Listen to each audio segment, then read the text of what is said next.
The Neo X Hub versus the SimDT WS1 Hub. Which one would you pick?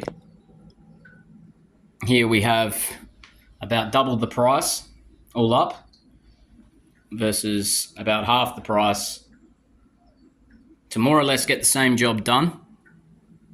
Difference being that to make this work essentially like a native wheel, this one needs to be wired in manually up to a Simagic compatible QR, and then it will charge or power off of the base. It connects via Bluetooth to the PC.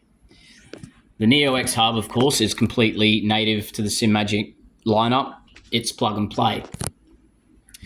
This here has push button functionality on the rotary encoders, but the rotary encoders themselves are very light detents, whereas this doesn't have push button functionality on the rotary encoders, but it's got much snappier detents.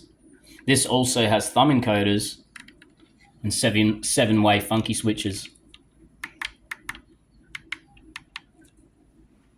Other than that, the buttons are about the same amount. This one also has clutch paddles, so you can set them as buttons and use them for other inputs, or you can use them as a dual clutch. And it also has the LED strip at the top.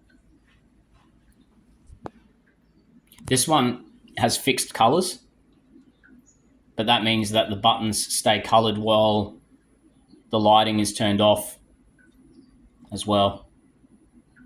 This one has proper carbon fiber on the front and the back, whereas this one is a carbon fiber composite plastic.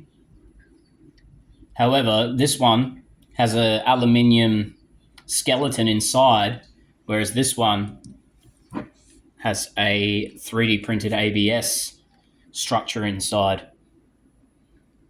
They both have carbon fiber shifters, as I pointed out. The Neo X has clutch paddles. It did come with other shifters as well, but I put the carbon fiber ones on. But the difference in the carbon fiber is that on the Neo Simagic, it is chamfered on the edges. The shifters are also probably the nicest sounding shifters I've ever heard.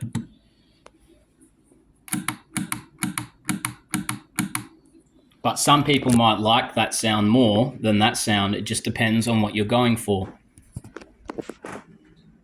They're about the same size. I will say that this gives better clearance for wheels with broader structure across here, whereas this one, that wheel touches very close to this button. You can get to the button, but you've kind of got to get to it like this rather than like this. Whereas this wheel, this hub probably gives a little clearance, less clearance down here than this one does, believe it or not, because it's only down the bottom that it gets a bit narrower here.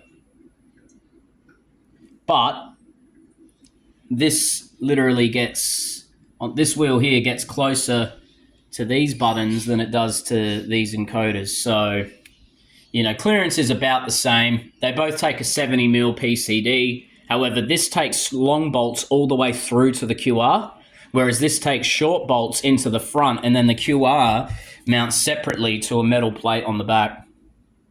That metal plate can actually be taken off, and then a mag link can be put on. But there's no internal battery, so this cannot be turned on unless it's actually plugged into USB or powered onto the base, whereas this has an internal battery. So if for whatever reason you did want to turn it on off the base, you can also do that too. I think that's about all the differences. This currently has a 320mm rim on it. This currently has a 310mm rim on it. Yeah, that's about the gist of it.